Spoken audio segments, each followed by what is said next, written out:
Have you ever wondered why, despite meditation, affirmations, yoga, rituals, and endless hours of self-help practices, nothing really changes?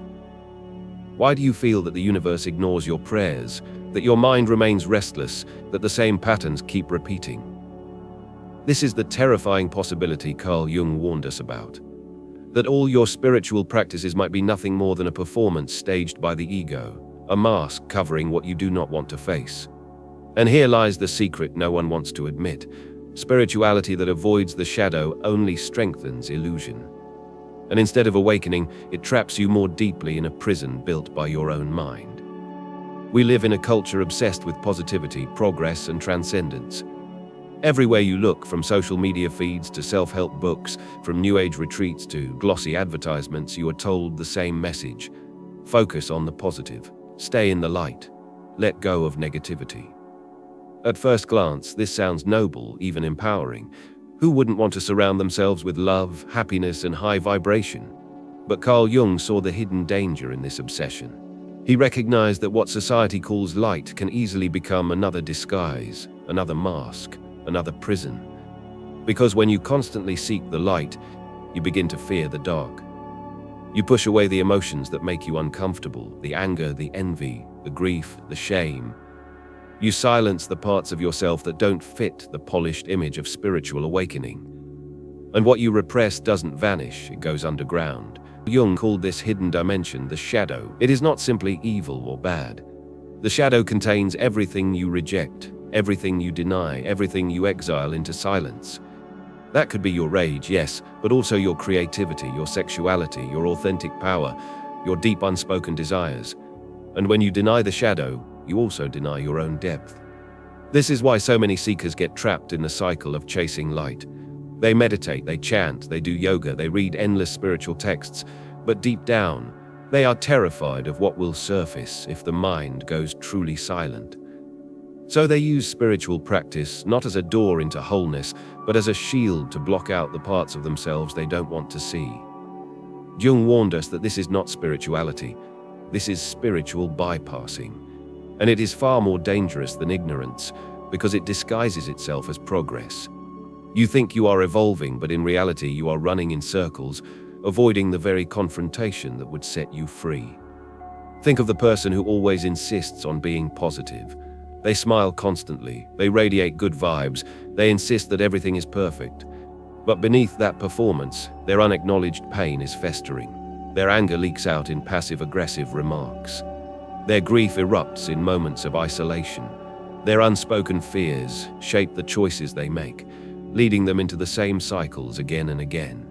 Jung's insight is brutal but liberating. If you refuse to face your shadow, the shadow will rule you. It will appear in your dreams, in your relationships, in your failures, in your addictions. It will control your destiny until you finally stop running. This is the paradox of light. The more you cling to it, the more fragile you become. You are afraid of breaking, afraid of falling, afraid of the truth that you are not purely light at all. You are a whole being, light and darkness together, and any attempt to deny one side only deepens the split. Jung understood something most spiritual systems still ignore.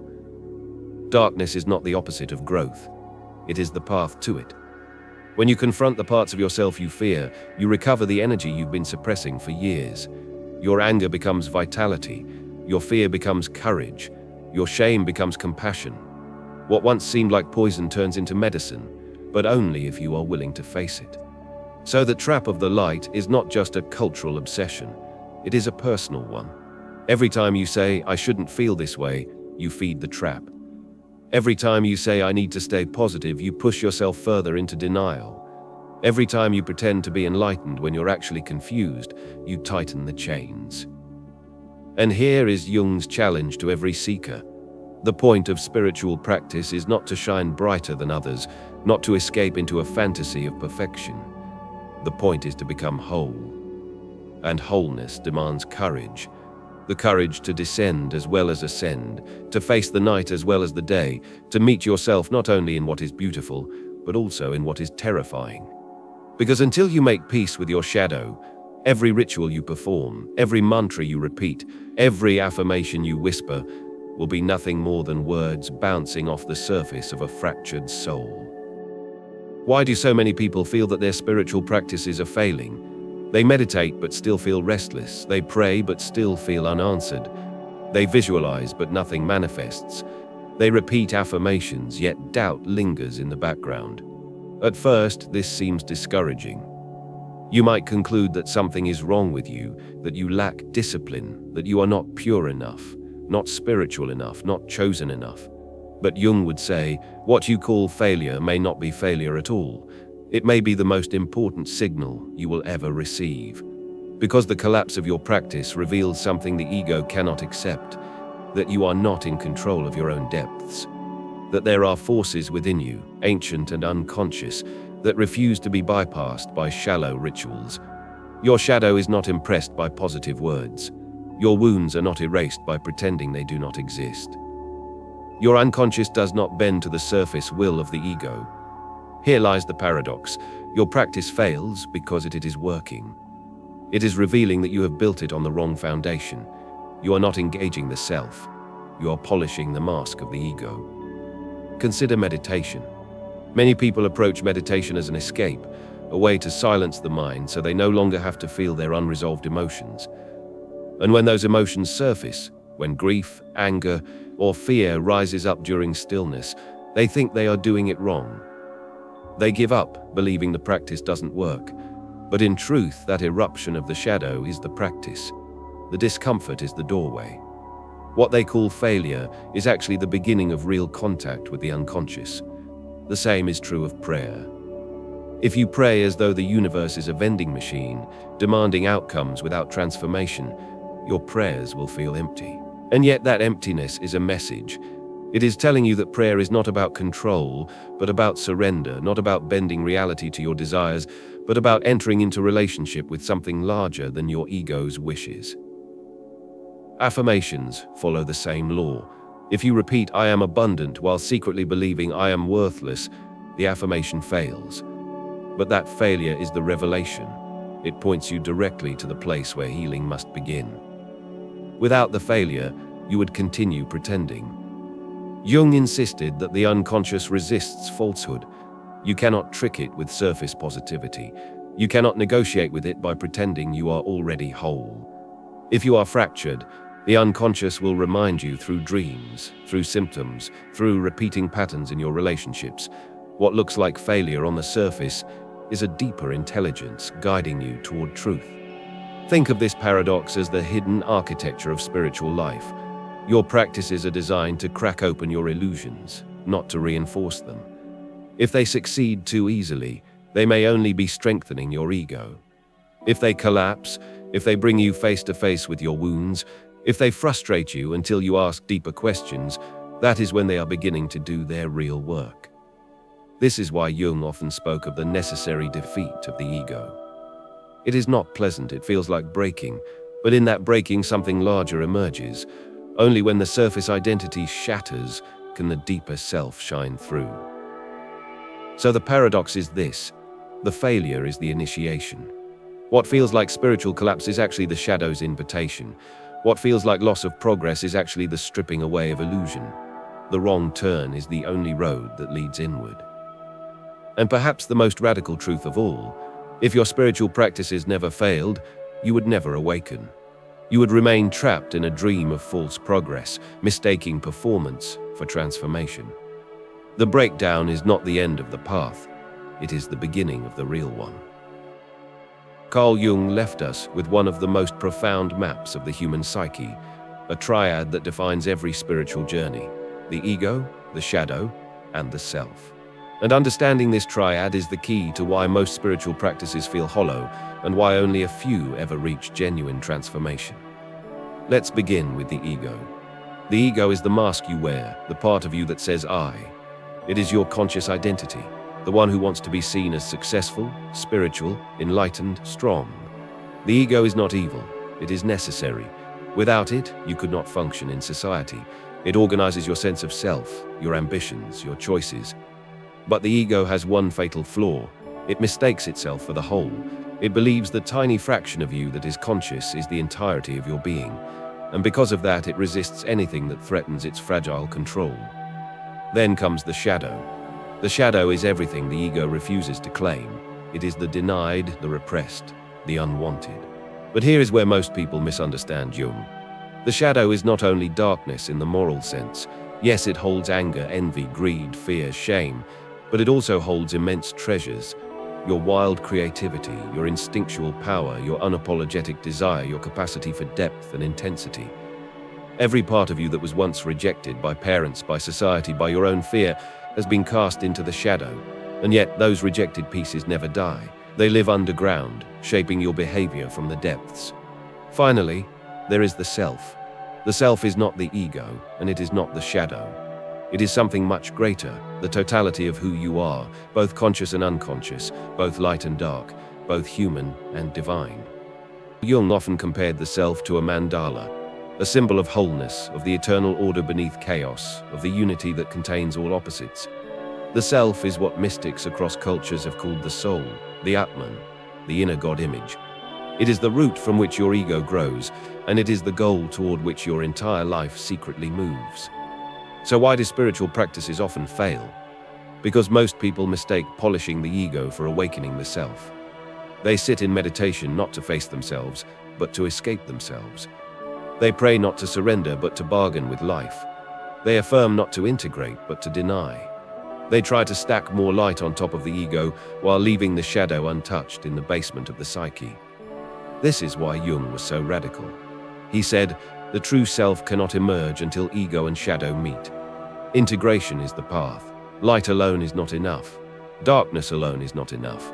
The self awakens when both are brought together in a unity beyond opposites. Think of it like alchemy, the medieval art Jung loved to study. The alchemists did not simply turn lead into gold, they turned the lead of the psyche, the rejected, heavy, shadow material, into the gold of wholeness. And how did they do this? Not by rejecting lead, but by working with it, transforming it, transmuting it. Likewise, your shadow is the raw material of your soul's alchemy. Consider this. When you deny your anger, you cut yourself off from your capacity for strength, for boundary, for justice. When you deny your envy, you lose sight of what your soul truly desires. When you deny your fear, you lose the chance to find courage. The very things you hate in yourself are gateways to your true power. The ego says, hide this, it's dangerous. The shadow says, I will wait, I will not be ignored. And the self whispers, integrate, take back what you have lost. But integration is not easy. It requires honesty that most people run from their whole lives. To face the shadow is to admit you are not as enlightened, not as pure, not as in control as you wish to appear. It strips the ego of its illusions. It brings you into contact with the raw, uncomfortable truth that you are not only what you pretend to be. And yet, this confrontation is the doorway. Jung called it individuation, the process by which a person becomes whole, unique, real. Individuation is not about transcending humanity. It is about becoming fully human, with all your contradictions reconciled within a larger self. So when your spiritual practices fail, ask yourself, am I using them to escape or to integrate? Am I feeding the ego's hunger for purity, or am I daring to face the shadow's demand for truth? The difference is everything. For the self, the true self, cannot be awakened by denial. It can only be revealed by wholeness. And wholeness demands the union of what you most love and what you most fear within yourself. This is the hidden law Jung left us with. You do not awaken by fleeing the shadow. You awaken by entering it, by walking through it, and by discovering that the self you feared was lost, has been waiting there all along. Let us leave theory for a moment and look into the mirror of real human life. Because Jung's ideas about the shadow and the self are not only philosophical concepts, they are living realities that shape our everyday existence. Think about your own story. How many times have you told yourself, I'm fine, when inside you were anything but fine? How many times have you forced a smile while your chest felt heavy, while grief or rage swirled beneath the surface? How many times have you posted something inspirational online while secretly feeling lost, jealous, or broken? We all do this. It is the human condition. Society trains us from childhood to wear masks. Parents say, don't be angry, don't cry, be good. Teachers reward compliance, not authenticity. Friends praise us for positivity, not honesty. And so, piece by piece, we learn to exile parts of ourselves. We tuck away anger, we bury fear, we silence envy. We build an image that others will accept, while the shadow collects everything else. Jung understood that this split creates a wound at the center of our being. The ego walks in daylight, performing the role of who we should be, but the shadow grows restless in the dark, and eventually it leaks through. It appears in dreams, where you are chased, attacked, or confronted by strange figures. It appears in your relationships, through conflict, betrayal, or projection. It appears in self-sabotage, when you undermine your own success, repeating the same destructive patterns again and again.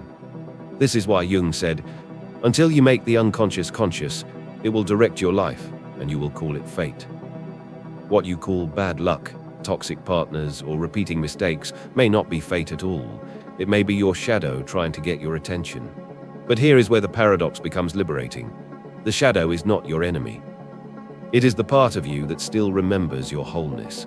It holds the energy, the creativity, the power you abandoned long ago. And every time it bursts through the cracks of your perfect mask, it is not to destroy you, but to return you to yourself. Think about anger. We are taught to fear it, to suppress it, to label it negative. But anger contains information. It reveals when boundaries are crossed. It carries raw vitality. Integrated, it becomes the fire of courage, the force that allows you to stand for truth. Or consider envy. Most people are ashamed of envy. They hide it behind false smiles. But envy shows you what you secretly desire, what your soul longs for. Instead of suppressing it, if you listen to it, envy becomes a guide. It tells you where your unlived life is waiting.